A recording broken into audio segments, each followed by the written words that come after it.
우리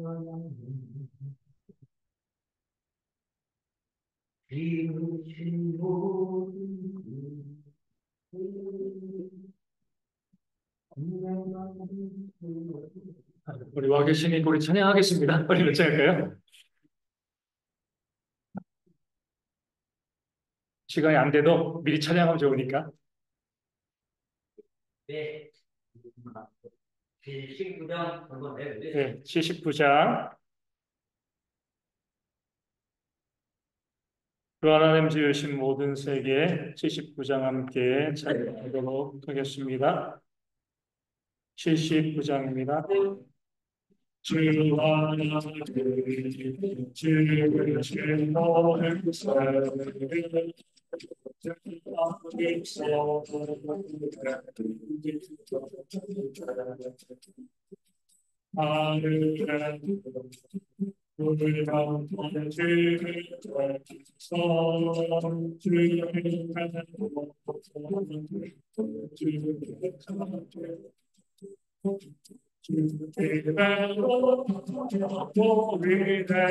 세계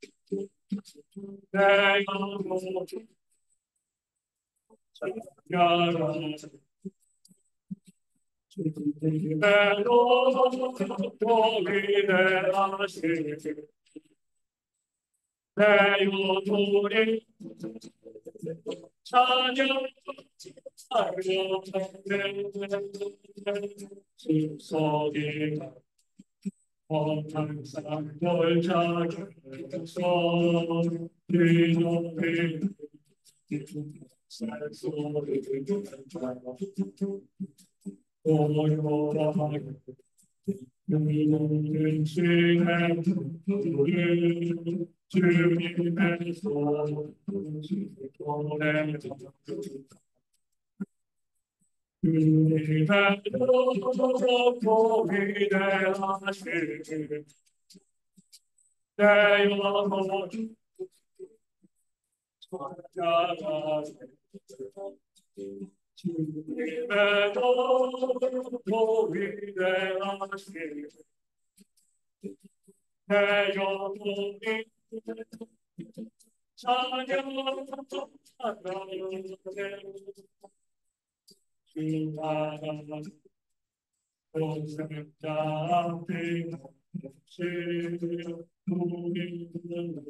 우리 몇 장 할까요? 하고 싶은 찬송가?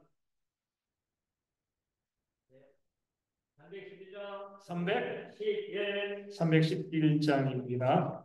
찬송가 311장 내 너를 위하여 함께 찬양하도록 하겠습니다. 찬송가 311장입니다. 내 노를 행하여 내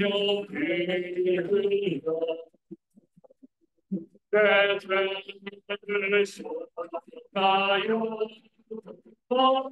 살리는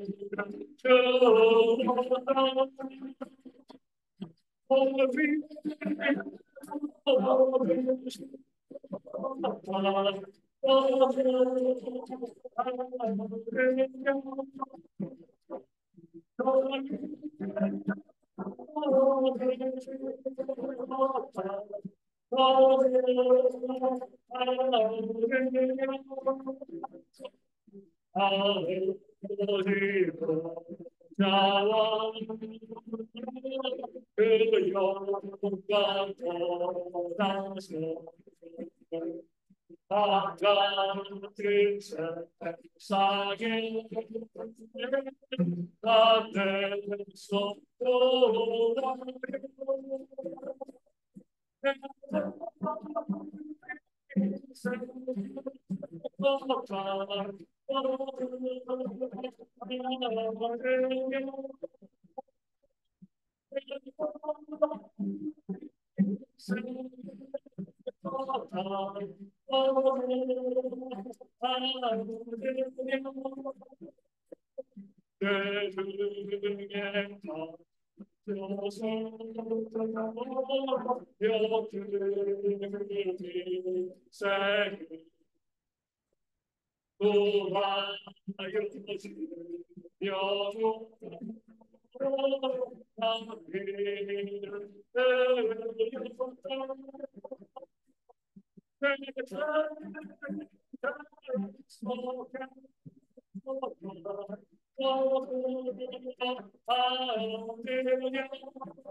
세상에 어려워 가끔씩 이것이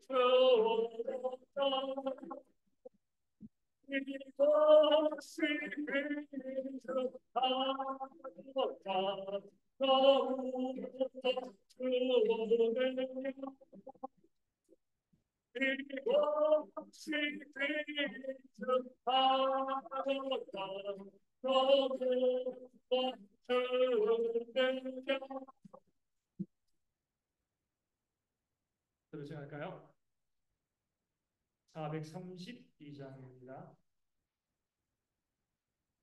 금물결이 설레는 어둠 가운데 자성가 432장 432장 함께 찬양하겠습니다. 금물결이 설레는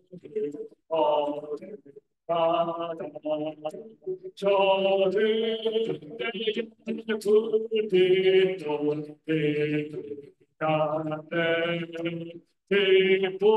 기쁨나니 배조하게 하리 내 작은 사로들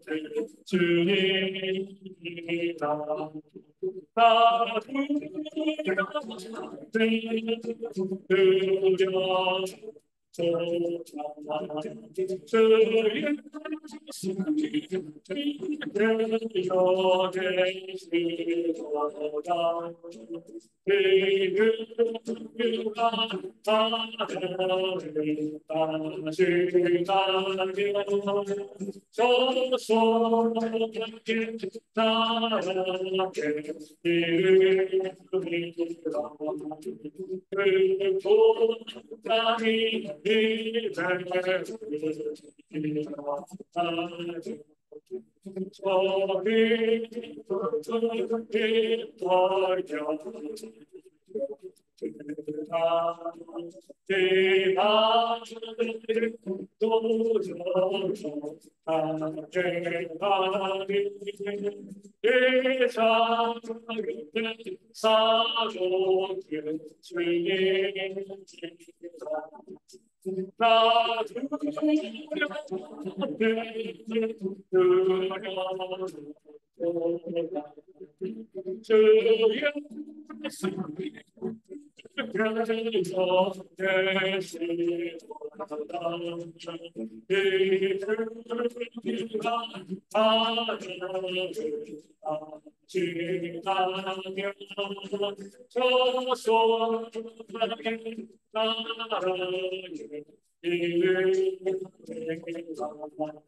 아멘. 우리 모임 위해서 김정민 원사님 기도해 주겠습니다.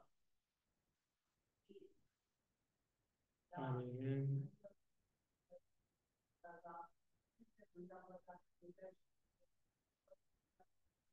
아멘.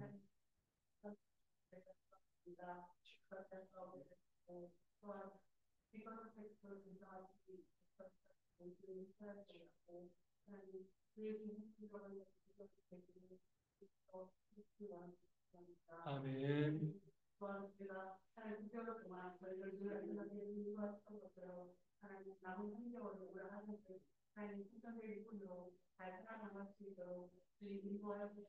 아멘.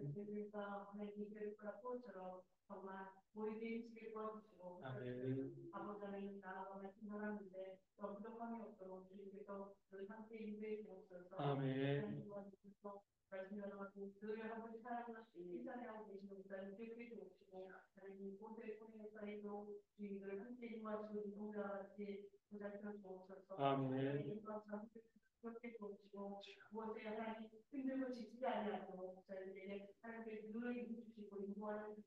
아멘.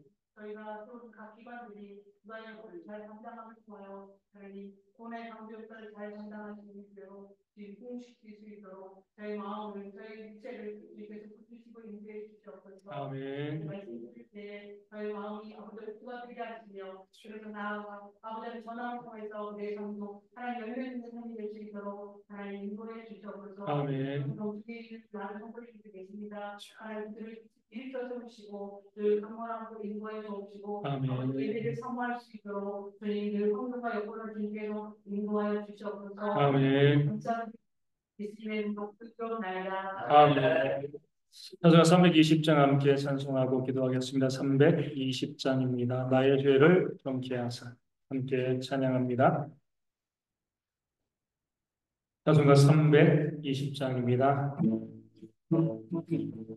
나의 죄를 정케 하사 주의 이름 삼으신 구세 주의 넓은 사랑 항상 찬송하리라. 나를 인도하사 주신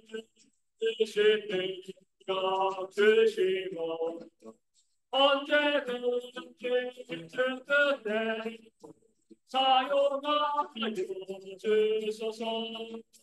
내게 물어주시려고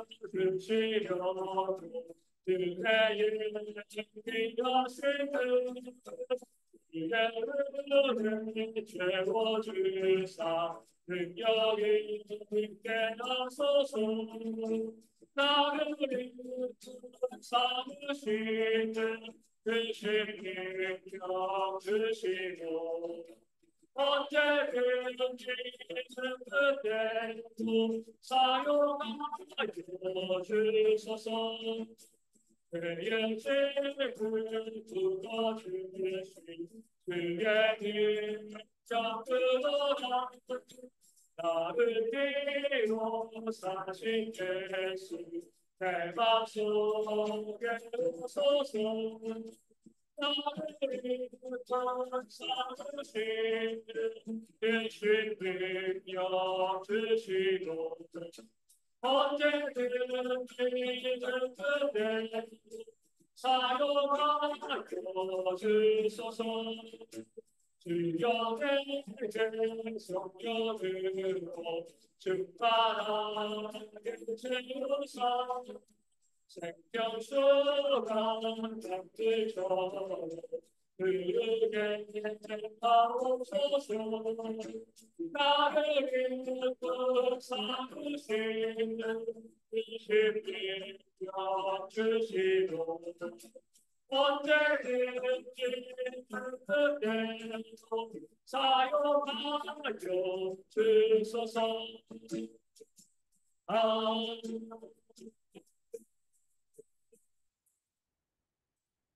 제가 기도할 때 우리 대형교회 강지 2025년 이제 3달 남았습니다.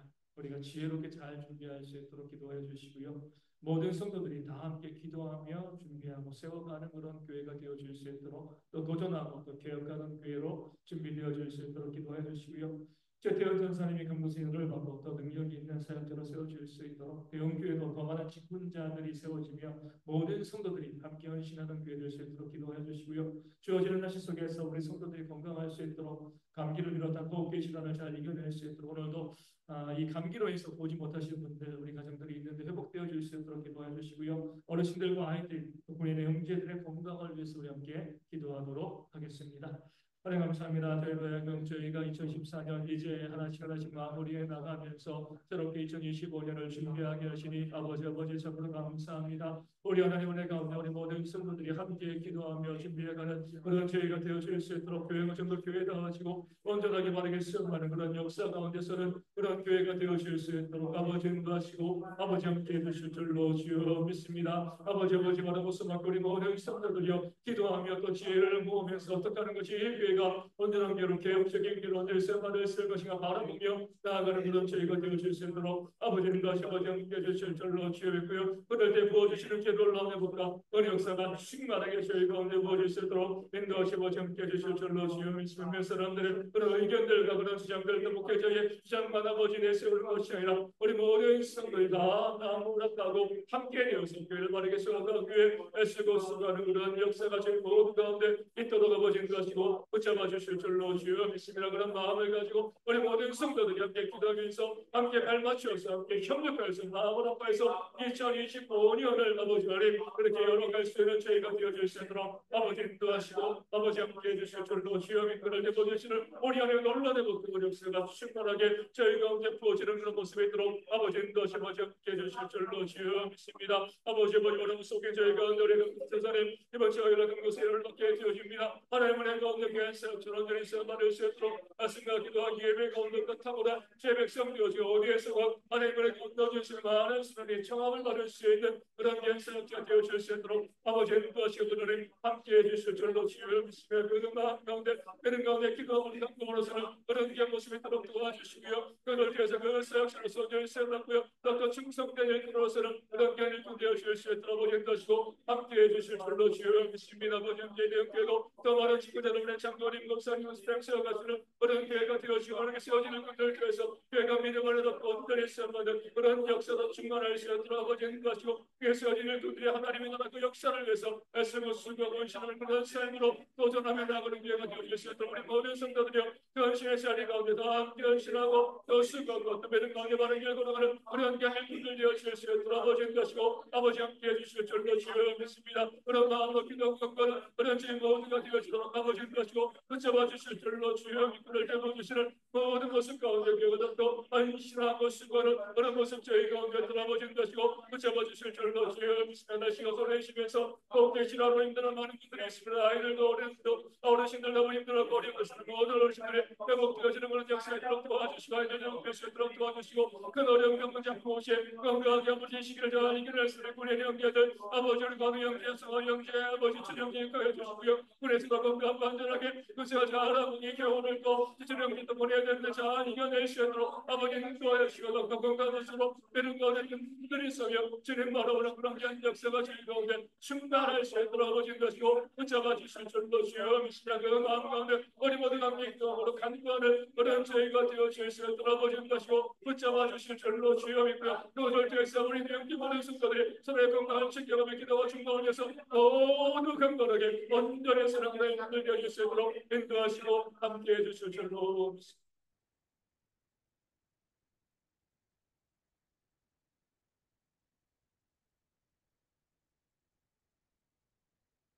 오늘은 이제 우리 시가서를 보게 됩니다. 우리가 이제 역사, 모세오경이 있고요. 또 뭐가 있죠? 역사를 다룬 역사서.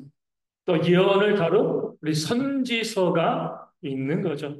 그리고 나서 뭐죠? 우리 구약의 시가서. 이 시편, 잠언, 전도, 아가. 물론 예레미야, 애가도 시가서이기는 하지만 우리 예레미야와 함께 붙여보기 때문에 이 선지서로 저희가 이제 보도록 하겠고요. 여기서 우리가 볼 것은 시편, 잠언, 전도서, 우리 아가서 이렇게 이제 네 편의 그런 이제 이 성경이 되어집니다. 우리 성경에서 제일 해석하기 어려운 데가 시가서죠. 우리 역사서는 이해하기 쉽습니다. 읽기도 편해요. 근데 시가서를 보면 이게 무슨 내용인지 도무지 이해가 되어지지 않는 그런 모습들이 많이 있습니다. 우리 성도님들 보시면 소설 좋아하시나요? 시 좋아하시나요? 어떤 거 좋아하시는 것 같아요? 소설. 시는요? 시도 좋아하죠. 학생들은 뭘 제일 싫어할까요?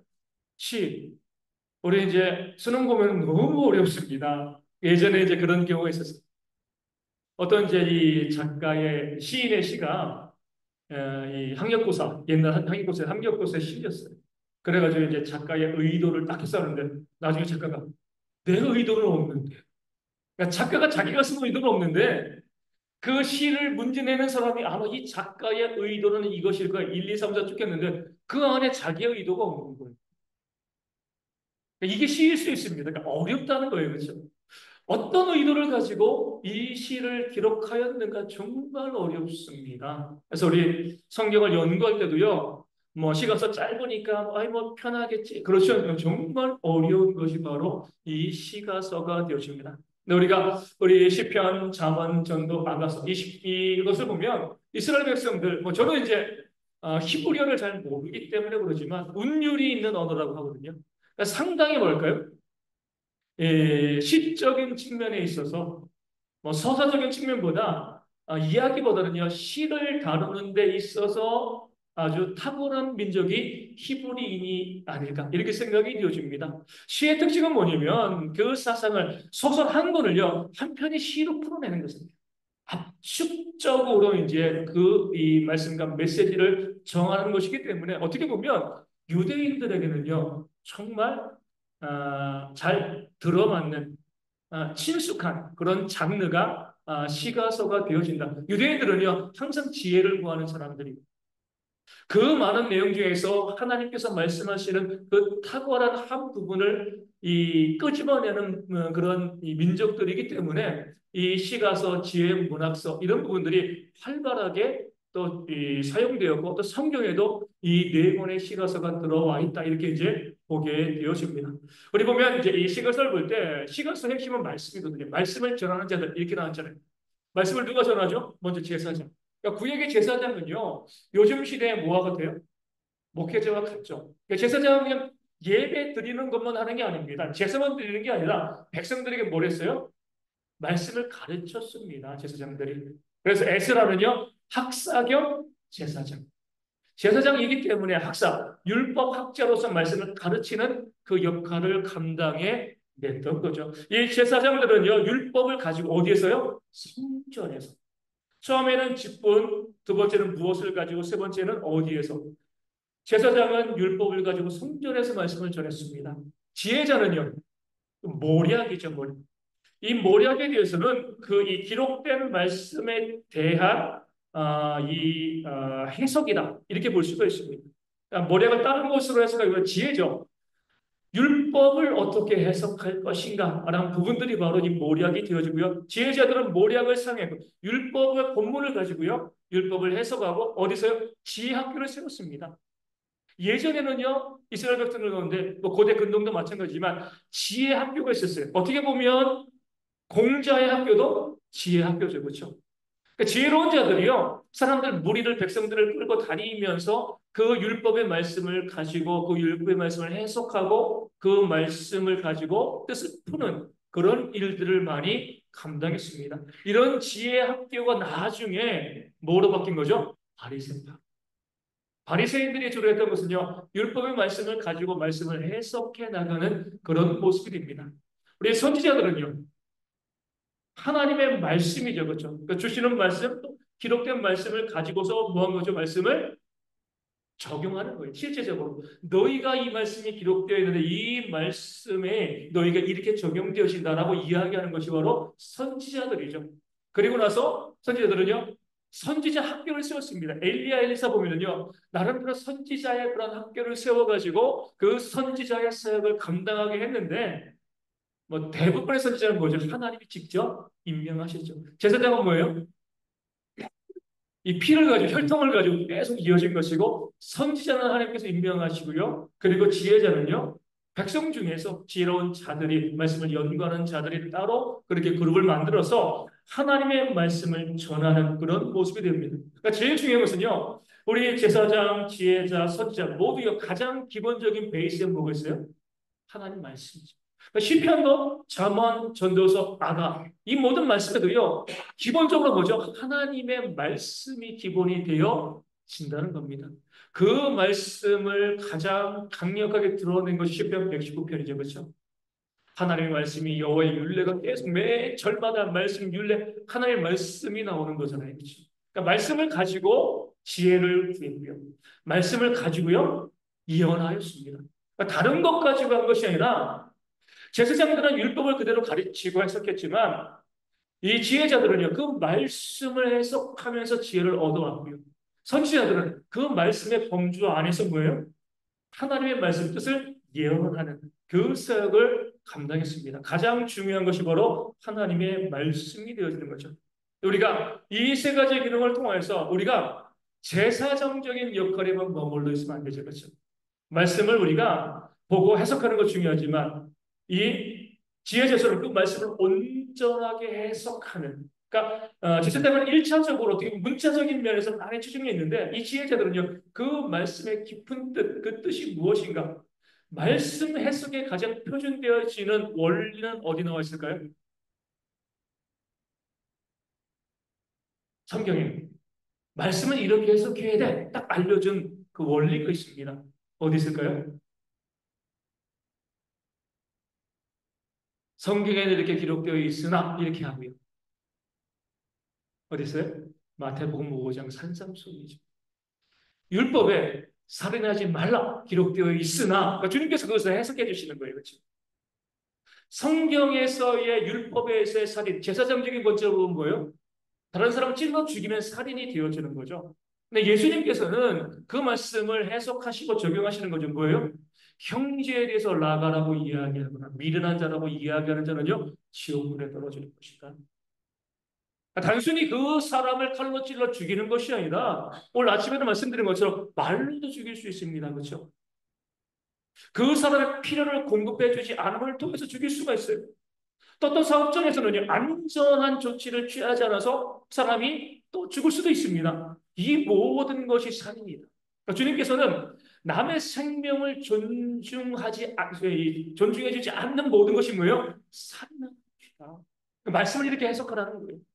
그래서 우리가 뭐 힘들고 어렵겠지만 우리 가정에서도 그러고 우리 직장에서도 그러고요. 내 주변 사람들에게 자꾸 스트레스를 주시면 안 돼요. 그렇죠? 얼마 전에 중국 가운데 그런 일이 있었잖아요. 신입 직원한테 아침에 이제 중국 아침을 많이 사 먹으니까 그 상사 직원이 새로 이 직장에 들어온 이제 이 직원에게 아침에 출근할 때 이 커피랑 자기 아침 이 밥을 사오라고 시킨 거예요. 물론 돈을 줬겠지만 그 직원이 할 일이 아니잖아요. 그렇죠? 결국에는 그것이 이제 공론화돼서 그 상사는 잘리게 되었는데 그렇게 스트레스를 주는 경우들이 지금도 세상 가운데 너무나 많이 있습니다. 그러니까 내 주변 사람들에게 오늘 아침에 말씀드린 것처럼 내가 생명을 주는 사람인가 사망을 주는 사람인가 우리 생각해 보셔야 돼요. 내 이웃을 살리는 자인가 죽이는 자인가. 그러니까 예수님께서 마태복음 5장을 통해서 살인하지 말라 이 말씀을 제사장이 해석하는 것처럼 찔러 죽이는 것 여기에만 적용하지 말고 해석하지 말고 내 이웃의 생명력을 감소시키는 모든 것은 뭐예요? 살인하는 거죠. 불량식품 만드는 것도 뭐예요? 살인하는 거죠. 담배를 내뿜는 것도요. 우리가 자동차 매연을, 그러니까 우리가 보면은요, 야, 정말 내가 무의식적으로 어쩔 수 없이 하는 것이지만, 이것 때문에 사람들이 죽는 일들도 발생할 수 있게. 이런 생각을 하게 되어지는 거예요. 어떤 분이 이제 그렇게 상담해서, 목사님, 제가 차를 사고 싶은데, 어떡할까요? 지금 이 말이 여기까지 나왔어요. 집사님, 자전거를 타고 다니시면 어때요? 그 본인의 건강을 위해서도, 본인의 건강을 위해서도. 젊은 분이니까 자전거를 타고 다니시면 본인도 건강해지고, 지구도 건강해지고, 여러 측면에서 우리가 뭐, 그렇다고 50살인 보고 대부도가 아니죠. 우리 영흥교에서 자전거 타고 오라고 할 수는 없잖아요. 그렇죠? 그건 안 되는 일이니까. 우리가 이제 불가피하게 뭐 비행기 타고 갈 수도 있고 많은 일들이 있지만 항상 우리가 생각했을 때 이것이 단순히 직접 남을 죽이는 것이 아니라 할지라도 결과적으로 다른 사람의 생명을 해하는 것이라면 주의해야겠다. 이게 주님께서 마태복음 5장을 통해서 율법을 말씀을 어떻게 해석해야 될 것인가. 가늠하지 말라. 다 말씀하셨잖아요. 그렇죠? 이것이 우리가 이 말씀을 보고 말씀을 해석하고 말씀을 적용하는 그런 관점이 되어집니다. 그것을 위해서 제일 중요한 게 뭐예요? 소통이죠. 그렇죠? 서로 이야기들을 마음껏 할 수 있어요. 마음껏 이야기할 수 있는 통로가 막히게 되어지면요, 왜곡되어질 수밖에 없습니다. 어떤 생각이건 그 생각이 맞을 수도 있고요, 틀릴 수도 있습니다. 그런 생각들을 얼마든지 듣고 그리고 또 참고해 가면서 함께 우리가 말씀을 배워 나가는 이것이 바로 유대인들의 교육이잖아요. 그렇죠? 유대인들은 12살 성인이 되어지면 뭘 주는 거죠? 두 가지 줍니다. 성인이 되어지면. 하나는요, 두루마리 율법책을 주는 거죠. 네가 성인이 되어서 이제는 내 삶을 인도하여야 될 것은 이 두루마리 성경이야. 성인식을 치르면서 그 두루마리 율법을 줍니다. 두 번째는 뭘 줘요? 돈 봉투를 주는 거죠. 돈 봉투. 사람들이 친척들이 돈을 그러니까 이것을 가지고 이것을 종잣돈으로 해가지고 네 인생을 한번 살아봐라. 그러니까 두 가지를 주는 거예요. 좀 지혜로운 민족이 되어지는 거죠. 그렇죠? 저를 쭉 보면 유대인들은 그래요. 기본적으로 우리나라로 초등학교 시절까지는 공부를 주로 무엇을 많이 하죠? 암기를 합니다. 네. 기본적으로 말씀을 암기해요. 그리고 12세 성인이 되어지면 그 암기된 말씀을 가지고 토론하는 겁니다. 어떤 분은 그냥 무조건 유대인들은 토론해. 그게 아니에요. 일단은 12세가 되어지기 이전까지는요, 계속 말씀을 암기하는 겁니다. 뭐가 있어야지 토론을 하죠. 아무것도 없는데 무슨 토론을 해요. 그렇죠? 그 머리에 채우고 난 다음에 그들이 토론하는 것, 그런 내용이 또 뭐에 담기는 거죠? 탈무드에도 담기고요. 유대인들은 모이면 어디 가서 성경 율법을 읽고 있으면 딱 율법을 읽고 해석하면 옆에 와가지고 나는 이렇게 생각해. 이런 것들이 도전이 아니라 서로를 딱 이 철이철을 빛나게 한다 그러잖아요. 그런 것을 통해서 좀 더 온전하고 분명한 그런 생각들이 정리되어지고요. 지혜가 생겨나게 되어지는 겁니다. 카톨릭이 자꾸 무너지는 이유는요. 그런 토론을 불허하기 때문에 그래요.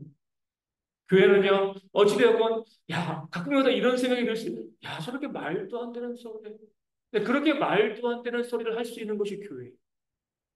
그것을 가지고 들어줄 수 있고요. 토론할 수 있고. 그러면서 교회가 좀 더 진리 가운데 온전하게 서 나갈 수 있게 되어집니다. 제가 말씀의 해석의 기준이 아니잖아요. 그렇죠? 우리 똑같은 하나님의 제자자들입니다. 그렇기 때문에 서로 그 말씀을 가지고 진리를 가지고 이야기하고 나누면서 그 말씀, 이 기록된 말씀을 어떻게 해석하고 어떻게 적용할 것인가.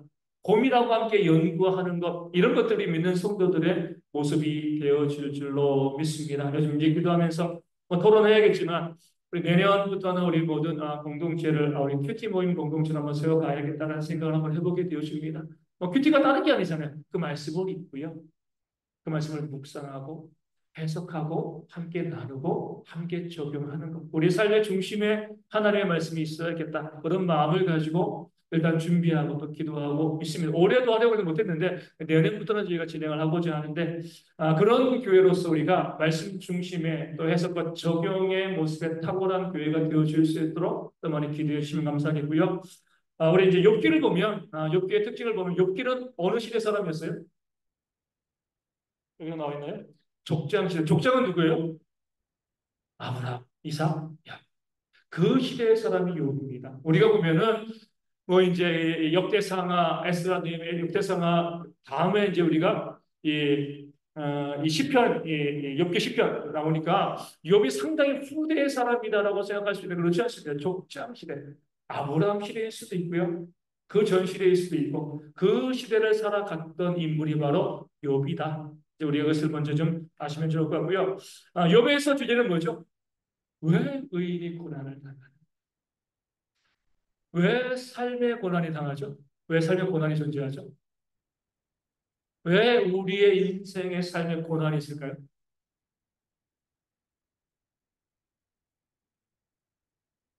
발견하시는 것만 하면 정말 좋을 텐데. 그렇죠?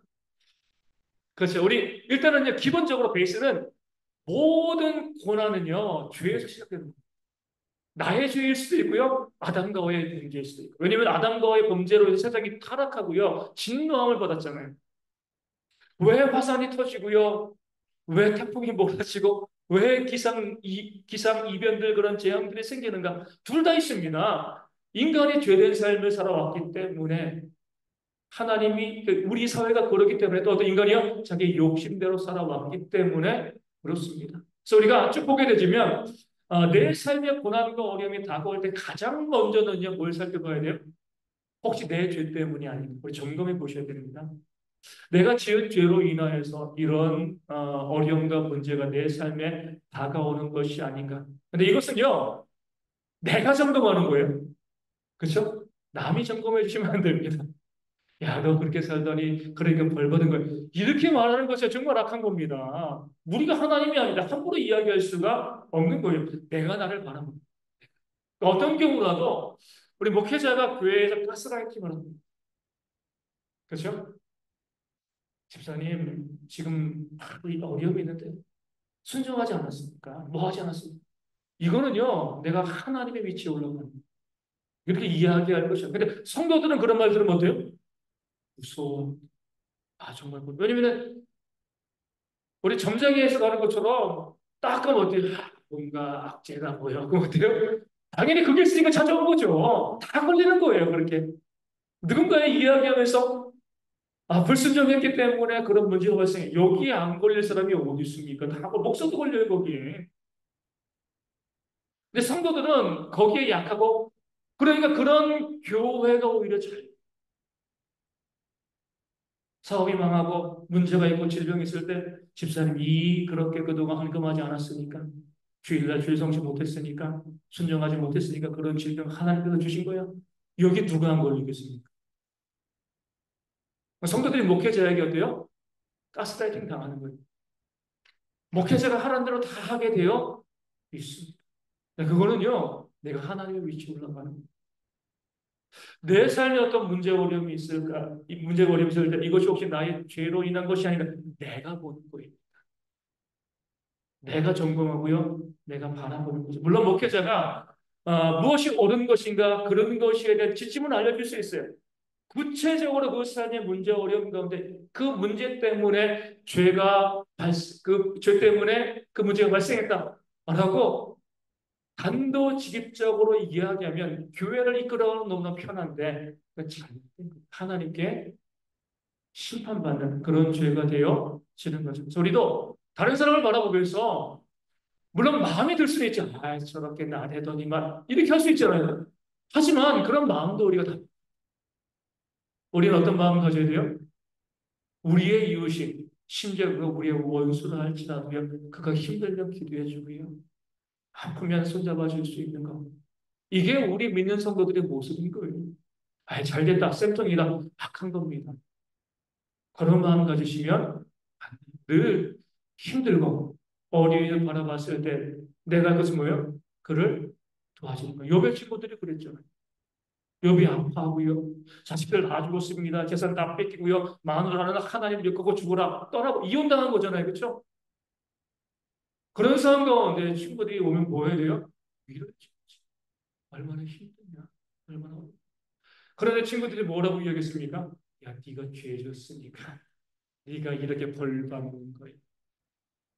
악한 모습이에요. 그렇지? 물론 욥은 죄가 원인은 아니지만 어떤 사람의 죄로 인하여서 그런 문제가 발생할 수 있어요. 근데 내가 그것을 이야기해준다고 깨닫나요? 안 깨닫아요.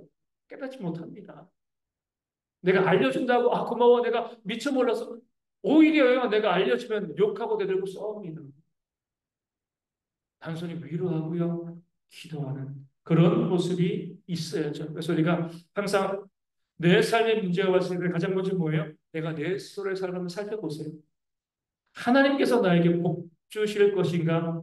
아니면 진노를 내리실 것인가? 내가 냉정하게 바라보면 압니다. 먼저 그것을 잘못했으면 회개해보면 회개하는 것이 먼저 있어야 되는 거죠. 두 번째로 욕과 같은 고난이 있잖아요. 그렇죠? 단련을 위한 고난일 수도 있지만 그러니까 내가 하나님께 범죄한 것이 없는데도 내 삶의 고난과 어림이 다가올 수 있습니다. 그것도 죄 때문이지 뭐예요? 아담과 하와의 문제, 세상이 오염되고 타락했기 때문에 그런 문제가 발생합니다. 우리는요, 이렇게 보셔야 돼요. 아, 그게 인생. 시가서가 알려주는 것이 인생이 무엇인가에서 알려주는 겁니다. 내가 그렇게 범죄하지 않고 욕처럼 순전하게 살아가려고 해도 내 삶의 고난과 어려움이 다가오는데, 아, 그게 인생이야. 그 죄악된 삶이야. 왜 하나님께서 내가 범죄하지 않는 그 상황 가운데서도 우리 가운데 어려움을 주시는가? 딱 한 가지 이유죠. 영생을 바라보라는 거예요. 세상은 그렇다는 거예요. 아담과 의 범죄 후에 야 네가 범죄하지 않아도 이런 고난과 어려움 다가와. 그렇잖아요. 신실하게 살던 목사님들도요. 비행기 타고다 사고 나면 죽는 거지고 살 수가 있습니까? 어려움이 닥치는 거예요. 그렇죠? 길거리 잘 가다가요. 음주운전차가 치면 죽는 거잖아요. 언제 어떤 일이 벌어질지 모르는데 그게 믿음이 좋다고 다 피해가고요. 죄 짓다고 타임하는 게 아니에요. 그렇죠?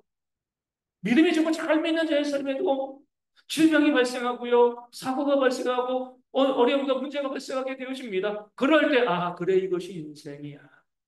이것이 삶이야. 그러게 우리가 영생을 바라보고 마라나타의 삶을 살아갈 것을 하나님께서 우리 가운데 권면하시는 겁니다. 그러니까 저는요. 끊임없이 끊임없이 세뇌하고 있어요. 세뇌. 내 삶에 내 가정에 정말 어떤 큰 문제가 발생한다 할지라도 아 이것이 인생이다라고 내가 바라봐야지. 내가 거기서 하나님 이게 뭡니까 원망하고 야 이거는 내가 정말 지음받은 대로 잘못된 모습이고 삶은 원래 그런 거야. 우리 사람들이 아주 이제 맥 빠지는 유머잖아요. 삶은 뭐라 그래요? 삶은 아주 맥 빠지는 겁니다. 기분 나빠지면서 삶은 달걀이야. 이렇게 삶은 달걀. 근데 아주 말도 안 되고 웃기지도 않은 이야기지만 아주 큰 의미가 없습니다. 우리 정말 구원받은 백성이라고 하면 우리 영생을 바라보는 거잖아요.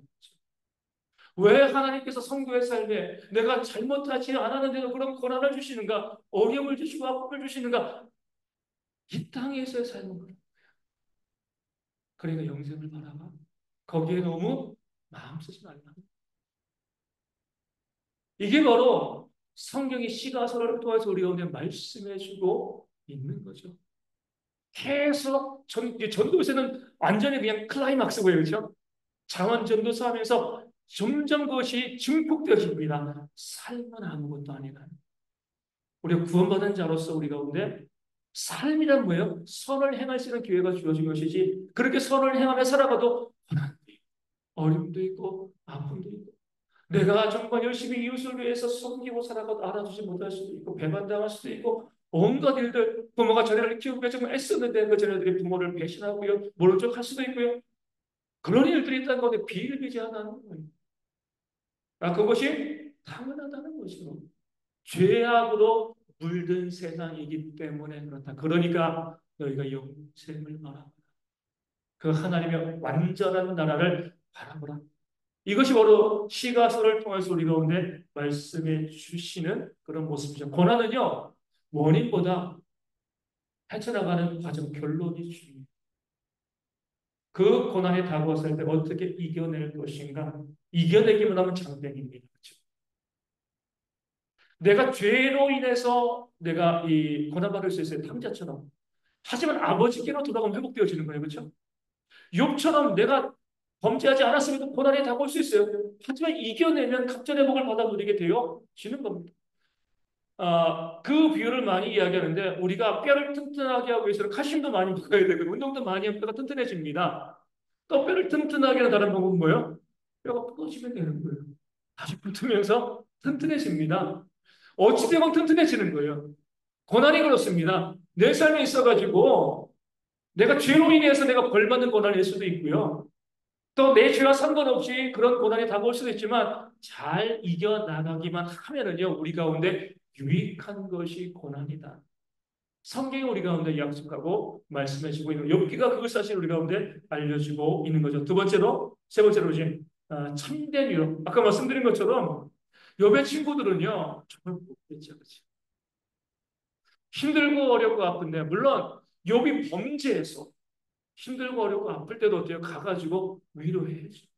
그리고 뒤로 말하면 하나님 저 욥이 그 자신이 지은 죄를 깨달을 수 있는 지혜를 달라고 기도하면 되는 거죠. 그 앞에 가면 뭐 하는 거죠? 위로해줘. 참된 위로는요 공감에서 시작되어지는 겁니다. 우리가 잘 못하는 거예요. 그렇지? 그 사람의 마음을 한번 그러니까 역지사지의 마음을 가지고 그 사람의 마음이 어떠한가 한번 살펴보는 겁니다. 분석은요 다른 거 싸움. 물론 분석이 나쁜 건 아니지만 우리가 특별히 고난받은 자에게 그러니까 우리가 뭐 앞으로 우리의 길을 걸어갈 때 분석해야죠, 그렇죠? 하지만 그런 것이 아니라 그 사람과 사람을 상대할 때는요, 그 사람에게 다가가서 뭐 하는 거죠? 공감해주고 위로해주는 그런 모습들이 우리 가운데 있어야 됩니다. 우리 얼마 전에 아주 기가 막힌 그런 영상이 하나 있었습니다. 지하철역에서 어떤 사람이 뭐 술을 취했는지 어떤지 막 난동을 피우는데 경찰이 가가지고 이제 제압을 하는 겁니다. 근데 뭐 술 취했으니까 뭐 경찰 말 듣나요? 안 듣죠. 막 경찰과 신경을 벌이고 조금 있으면 경찰이 뭘 쓰는 거죠? 테이저건을 써야죠, 그렇죠? 그렇게 막 이 경찰과 실갱을 하고 있는데 그 벤치에 의자에 앉아 있던 한 청년이 딱 나서가지고 내가 해결하겠다. 어떻게 했어요? 꼭 알아주지. 아무 말도 없이. 그런데 놀랍게도 그 사람이 안정되어지는 무력을 가지고요 다투고 싸우고 막 제압하려고 할 때 안 되었지만 물론 이제 뭐 맨정신 가지고 칼 휘두르면 그건 안 되겠죠, 그렇죠? 하지만 그러기 힘들고 어려운 사람 우리 그런 경우 많이 보잖아요. 사상하려고 가면은요 밑에 에어매트도 설치하지만 꼭 누가 가요? 프라파일러라든가 우리 경찰들이 가가지고요 가서 위로 자꾸 이야기를 들어주는 거죠. 그를 살리는 거잖아요, 그렇죠? 우리 가운데도 그런 모습이 좀 있어요. 우리 남자분들이 잘 못하는 거, 우리 목회자들도 잘 못하는 거. 뭘 잘해요? 분석은 잘해요. 무엇이 옳다, 무엇이 그르다. 그런데 그 사람의 마음을 한번 헤아려 줄 수 있는 어떤 마음일까? 여기에 우리가 욥기를 통해서 받아야 될 교훈이 있게 되어지는 겁니다. 아, 그 마음이 어떠한가 생각하고 또 받아주고 공감하는 것. 저도 많이 훈련해야 되지만 우리 성도님들도 뭐 훈련하면서 자꾸 옆에 친구들처럼 가가지고 이게 문제야 저게 문제야 1, 2, 3, 4, ABCD 이렇게 하지 마시고 얼마나 힘들어 얼마나 어려워 밥 사주고요 손 잡아주고 위로할 수 있는 그런 모습이요. 하나님께서 원하시는 그런 성도의 모습, 성도의 지혜가 되어진다. 욥기를 통해서 우리 가운데 알려주는 좋은 모습이 되어지는 겁니다. 그리고 욥은 어때요? 나중에 결정적으로 어떻게 회복되었죠? 욥기 42장이 마지막 장인데 42장이 대면하고 나면 하나님께서 욥에게 한 가지 명령을 하십니다. 너를 괴롭게 한 친구들을 위해서 기도하라. 하나님께서. 얼마나 비웠겠습니까? 여기 보면은요, 저는 뭐랄까요. 답답하다는 것이 무겁게 42장인데 거의 대부분 나중에 하나님 말씀 듣고 친구들과 욥에 계속 논쟁이잖아요. 그렇죠? 친구들 네가 죄졌어. 욥은 내가 무슨 죄를 졌어? 계속 이야기하면서 그 고난 가운데 있을 때 욥이 얼마나 힘들었겠어요. 하나님께서 욥의 친구들이 이거 잘못했어? 말씀하시고 그 다음에 뭐예요? 욥에게 내 친구들을 위해서 제사를 지내 기도하라. 욥이 그 친구를 위해서 하고 그때로부터 욥이 회복되어지기 시작했습니다. 욥께서 중요한 교훈이에요. 나를 힘들게 하고 나를 어렵게 하는 자를 위해서 기도할 때 나에게 회복. 계속 말씀드린 시편에 내 기도가 내 품으로 돌아온다. 다윗이 언제 기도했어요? 자기를 힘들게 하는 원수들이 병들었을 때 그들을 위해서 중보하며 기도했을 때 내 기도가 내 품으로 돌아왔다. 성경의 말씀하고 알려주고 있는 거예요. 그래서 우리가 욕과 같은 그런 갑절의 복을 받기를 원한다라고 하면은요, 나를 힘들게 하는 자를 용서하고 위하여 기도하는 그런 모습이 있어야 합니다. 결국 뭐예요? 그게 나를 위한 거예요. 청년들과 함께 남았지만 한 주간 참 많이 묵상한 그런 이 내용이 있습니다. 어떤 이제 그 젊은 청년인 것 같아요. 방송에서 나와서 이야기했습니다. 이렇게 얘기했어요. 정말 똑똑한 사람은 뭐하다.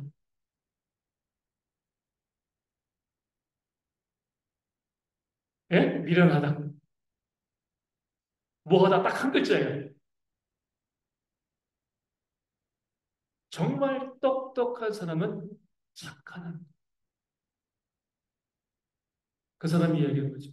왜냐면 그 사람들은 착한 것이 얼마나 자기에게 유익한 줄 너무나 잘 알고 있기 때문이다. 이렇게. 착한 것은 미련한 거야. 착한 것은 어리석은 거야. 그 잘못된 생각이라는 거죠. 정말 똑똑한 사람은요, 내가 착하게 살아가는 것이, 착한 삶을 살아가는 것이 자기에게 유익하다는 것을 아는 다윗도 알았습니다. 자기의 원수를 위해서 기도하는 건 착한 거잖아요. 근데 그것이 자기에게 유익하다는 것 다윗도 알았어요. 욥도 알았어요. 그렇게 괴롭히던 그 친구들을 위해서 기도하는 건 착한 거잖아요. 근데 그것이 자기에게 유익하다는 것을 욥도 알았어요. 정말 똑똑한 사람이 착해요. 의도적으로도 착합니다. 많은 사람들이 거기에 공감하고, 정말 똑똑하고 지혜로운 사람들은 착할 줄 알아. 착해.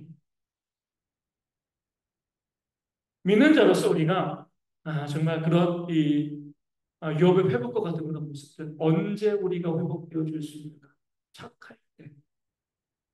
또 다른 말로 해서 미련하다고 볼 수 있죠. 그렇죠? 미련할 때, 손해 볼 때, 이웃을 위해서 중보하고 기도하고 용서하고 사랑할 때 그때 갑절의 회복의 역사가 일어난다. 성경이 약속하고 말씀해주고 있는 겁니다.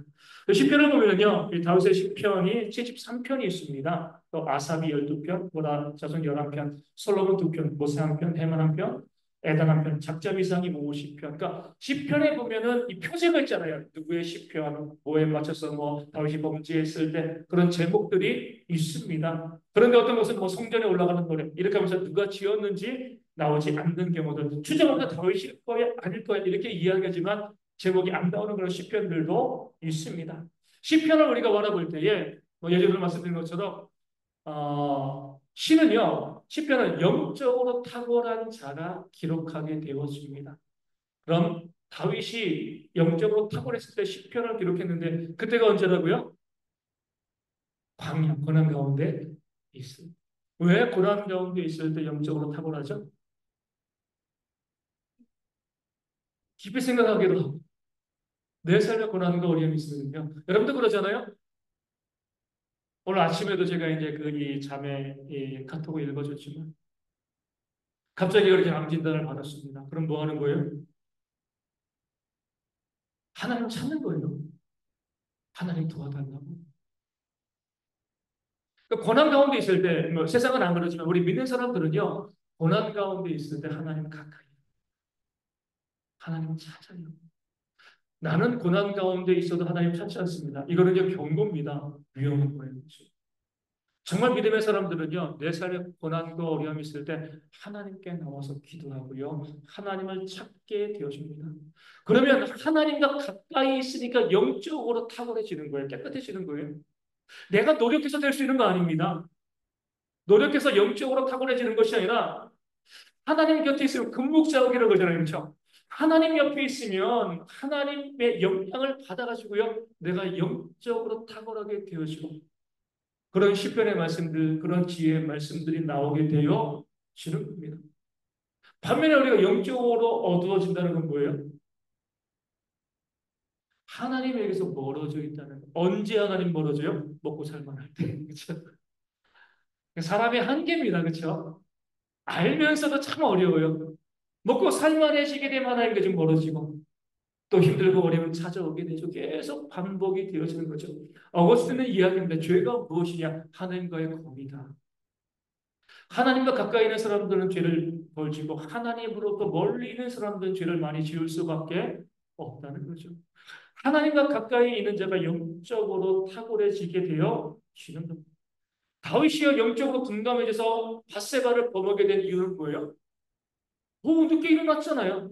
광야에서 새벽을 깨우며 기도했는데 이제 왕이 되어지고 왕궁에 거하다 보니까요 밤새 주어라 마셔라 먹고 마시고 오후 늦게 일어나고 일어나서 거리다가 밧세바가 목욕하는 거 보니까요 말도 안 되는 시험인데 그 아주 일차적인 시험에 넘어가서 범죄하고요 하나님의 진노를 받게 되어 지금부터 하나님을 멀리하니까 어리석어지고요 죄가 가까워지게 되어지는 겁니다. 영적으로 둔감해지는 거예요.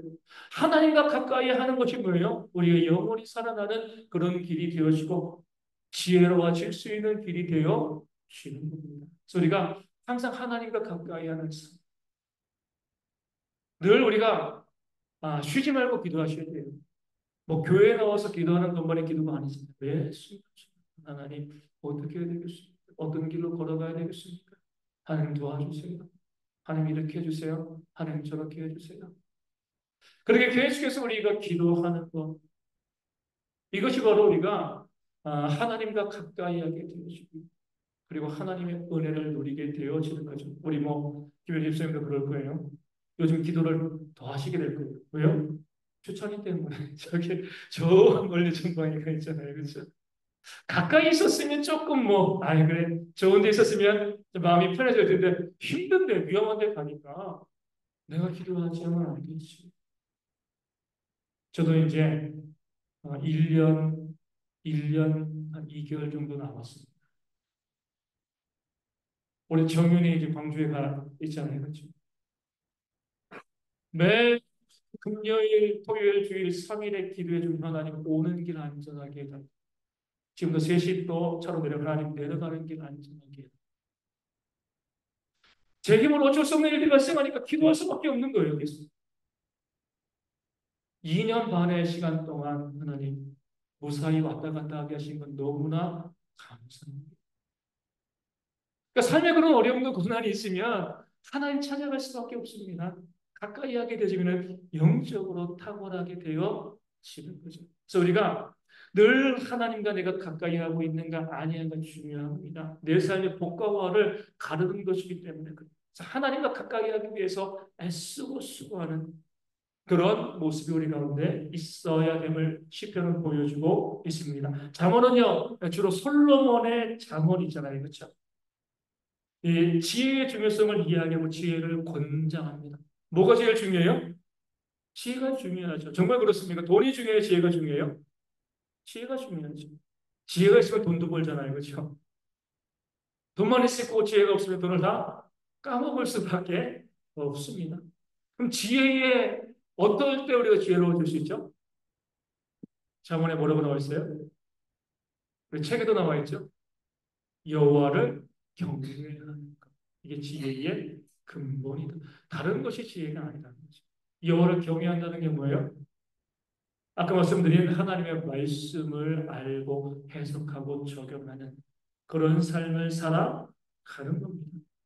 내가 얼마나 연약하고 어리석은 존재인지를 아는 것에서 하나님을 경외하게 되어집니다. 내가 그런 존재가 아니고 내가 똑똑하다라고 생각되어지면 하나님 경외하지 않는 거죠. 무엇이 나오죠? 내 생각, 내 주장, 내 고집이 나오게 되어집니다. 잠언은 말씀합니다. 그 생각 버리면, 그 주장 버리고 오직 여호와를 경외하는 것이 지혜의 근본이다. 어떻게 하면 여호와를 경외해요? 그 하나님의 말씀을 가지고요. 내가 모든 것을 말할 수 있게 되어서 이게 우리 인생의 목표가 되어야 돼요. 무엇을 말하고 무엇을 결정하고 무슨 일을 하고 하나님의 말씀에서 근거를 찾을 수 있어야 됩니다. 그 말씀에서 근거를 찾아가지고 말씀에 이렇게 나와 있으니까 그래 말씀대로 내가 이렇게 살아가야지 이런 일을 하고 이렇게 말하고 이렇게 행동해야지 모든 것들이 주의 말씀 가운데 근거를 찾게 되어지는 것 이게 바로 하나님을 경외하는 것이 되어지는 겁니다. 우리가 자주 말씀드리지만 자녀들이 언제 부모를 공경해요? 어떤 것이 부모 공경이에요? 뭐가 공경이죠? 부모 말 잘 듣는 공경입니다. 그렇죠? 저도요 이제 나이 들면서 조금씩 깨달아가는 거죠.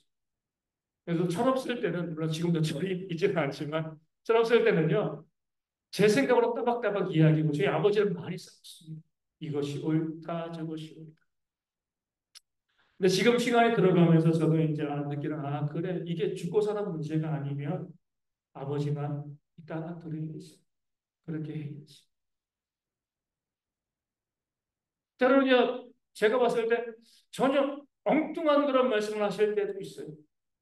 그래도 내가 아버지만 웬만하면 내가 들어드리고 순종해야지. 내 부모를 공경하는 거예요. 내가 좀 배웠다고 좀 많이 한다고 아버지 이것이 이거예요 저거예요 이렇게 하는 것이 아니라 예 알겠습니다. 그렇게 하겠습니다. 그러니까 저희 아버지는요 저를 정말 좋아하세요. 병원에서 지난번 코로나 걸려가지고 입원했을 때 폐에 염증이 있으니까 조금 더 한 며칠 병원에 더 있었으면 좋겠습니다. 그런데 나 병원 나가고 싶어 퇴원하고 싶어 저는 오케이입니다. 아니 뭐 약 받아오는 거니까 뭐 병원에서 죽을 병 아니라 그냥 염증이 있으니까 조금 더 있자라고 한 건데 난 너무 힘들다 어겠다. 아버지 원하시는 대로 하세요. 다 퇴원시켜드리고 죽을 문제라고 그러지 않지만 그렇지 않은 문제라고 하면 그러면요 제가 최선을 다해서 드리는 거예요. 그렇죠? 하나님을 경외하는 것도 마찬가지입니다. 우리가 어리석다는 것은요 우리가 하나님의 말씀을 판단한다는 거예요. 왜 말씀이 이래? 근데 그런 생각이 들어도요 그래도 하나님의 말씀이니까 순종해야지. 이게 하나님의 뜻이니까 순종해야지. 여기가 하나님의 경외이고 여기 뭐예요? 이것이 바로 지혜입니다. 다른 게 지혜. 내 똑똑함을 자랑하는 것이 아니라 내가 얼마나 순종하고 있는가. 얼마나 말씀대로 살아가고 있는가. 그것이 바로 하나님에 대한 경외, 지혜가 되어주는 줄로 믿습니다. 전도서는 뭐예요? 다윗의 아들 전도자 솔로몬의 말씀이 되는데 전도서의 핵심은 뭐죠? 헛되고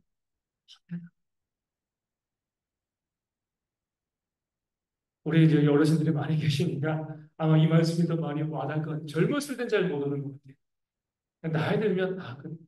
그렇게 내가 아기다툼하고 싸웠던 이게 무슨 의미가 있는 건가? 내가 미워하고 시기했던 것 이게 무슨 의미가 있는 것인가? 다 헛되고 헛된 거죠.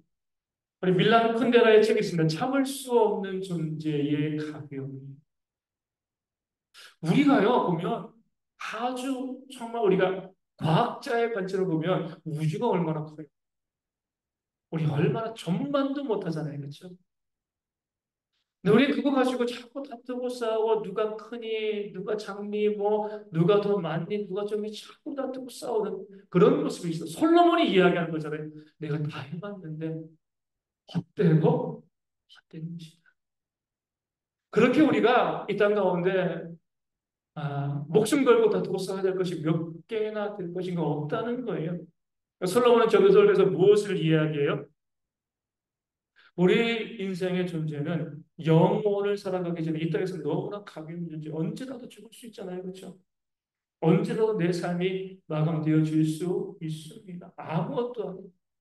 그리고 목숨 걸고 했던 그런 문제들 나중에 들어보면 아무것도 아닌 그런 일들이 되어지는데 그럴 때 자본이 이야기하는 것은 금을 채는 금이죠. 가장 비싼 금, 가장 중요한 금이 뭐라고요? 시간이죠. 황금도 현금도 아니고 시간. 오늘을 행복하게 살아가라는 거지. 내 가족과 더불어서, 내 곁에 있는 사람과 더불어서 오늘을 행복하게 살아가. 저도 매일매일 이 말씀을 또 되뇌이고 또 되뇌이고 있어요. 앞서 말씀드린 것처럼 어떤 문제가 발생해도 흔들리지 말아야지. 이것과 함께 오늘이 내 인생의 맛이. 그렇게 되어지면요 정말 가벼워지고 용서하지 못할 것이 없는 거죠. 품어줄 수밖에 없는 거죠. 어떻게 보면 예전에 우리 실존주의와 비슷합니다. 실존주의는 뭐냐면 하나님을 안 믿지만 그들이 바라봤을 때 인생에 아무런 의미가 없는 거예요. 다른 집 칩박기 도는 것은 매일매일 똑같은 거. 여기서 돈을 많이 벌면 얼마나 많이 벌고 성공을 성공할 것이고 이게 무슨 의미가 있을 것인가. 그러면서 내 삶에 주어진 그 하루하루를 행복하게 살아갈 수 있는 그런 모습이 있으면은요, 그게 가장 중요한 거예요. 그것을 위해서는요, 100만 번 양보할 수 있는. 우리가 한번 목숨 걸고 목숨 안 걸리지만 다투고 싸우고 가정 간에 또 우리 사회 직장 우리 교회관 우리가 그렇게 목소리 높이는 것 중에 정말 우리가 그렇게 죽을 만큼 죽기로 싸울 만큼 중요한 것이 얼마나 되는 것인가 별로 없습니다. 그냥 양보해 주면 되는 거예요. 그래서 내 마음의 기쁨을 계속 유지하는 거. 그래서 우리 성도들이 집에 이 표구를 하나 하시면 될 것 같아요. 항상 기뻐하라. 쉬지 말고 기도하라. 범사에 감사하라. 이런 우리를 하신 하나님의 뜻이라고 했잖아요. 계속 묵상되어져요. 항상 기뻐하는 거. 쉬지 말고 기도하고 범사에 감사하는 것. 이게 진짜구나. 저 성경 말씀이 진짜구나. 그렇게 우리가요. 목소리 높이고 다투고 싸우고 해야 될 일들이 실제로 중요한 일들이 그렇게 많지 않습니다. 얼마든지 양보하세요. 얼마든지 용납하시면 되는 거예요. 전도서만 말씀해 지혜의 왕인 솔로몬이 우리 오늘 말씀해주고 그렇게 함을 통해서 할 수만 있다면 오늘 네 곁에 있는 사람들과 더불어 함께 행복을 누리고 함께 기뻐하고 함께 즐거워하는 것이 바로 인생이다. 그러면서 우리가 영생을 바라보는 거죠. 그러니까 그런 삶이 우리 가운데 있어야 된다는 거죠. 전도서가 말씀하고 있고요. 아가서는 뭐예요? 아가는 말씀은 아름다운 노래잖아요. 그렇죠? 왕의 웨딩송, 웨딩 노래입니다. 솔로몬과 솔라미 여인의 웨딩 노래잖아요. 이 어떻게 보면 너무 사적인 내용을 왜 우리 가운데 주셨을까? 근데 보면 어때요? 이것이 무엇을 상징하죠? 하나님과 교회. 그러니까 솔로몬을 하나로 보면 솔라미 여인을 교회로 보는 거죠. 하나님과 교회의 관계를 우리 가운데 설명해주고 있는 겁니다. 이 말씀은요, 세상에서 하나님과 하나님의 말씀과 연결되지 않는 것은 하나도 없다. 강조하고 있는 겁니다. 이게 무슨 하나님의 말씀, 이게 무슨 성경이야, 아가서가. 연애 편지 같은 그런 건데, 이게 무슨 말씀이야? 그렇지 않다는 거예요. 이 땅 가운데서 하나님과 연결되어지지 않는 말씀과 연결되어지지 않는 것은 아무것도 없어요. 이 사실을요, 아가서가 우리 가운데 보여주고 알려주고 있어요. 우리가 부정하시면 안 돼요. 이거는 하나님과 상관없어. 말씀에 이런 내용이 있을까? 없을 거예요. 그렇게 오시고 하지 마시고요. 모든 것을 말씀에 비추어서 바라보고 또 생각하는 것, 그런 삶을 살 것을 권면하고 있는 것이 아가서의 특징이 되어지는 줄로 믿습니다. 오늘 여기까지 하고요. 우리 481장 우리 함께 찬양하도록 하겠습니다.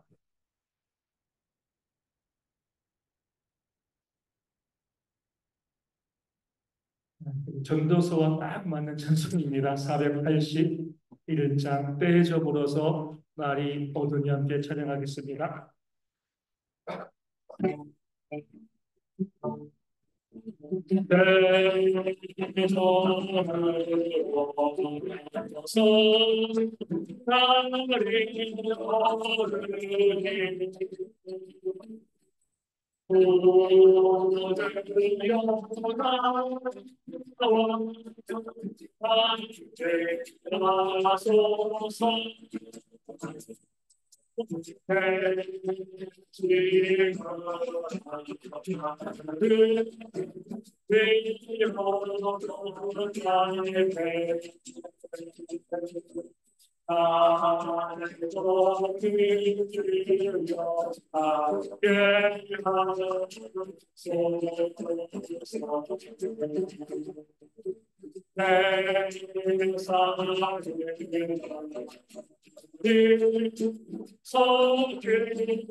함께 지금 하시겠습니다. 하늘에 계신 우리 아버지, 아버지의 이름을 거룩하게 하시며 아버지의 나라를 위하시며 아버지의 뜻이 하늘에서와 같이 땅에서도 이루어지게 하소서. 오늘 우리에게 일용할 양식을 주시고 우리가 우리에게 잘못한 사람을 용서하여 준 것 같이 우리 죄를 용서하여 주시고 우리를 시험에 빠지지 않게 하시고 악에서 구하소서. 나라와 권능과 영광이 영원히 아버지의 것입니다. 아멘.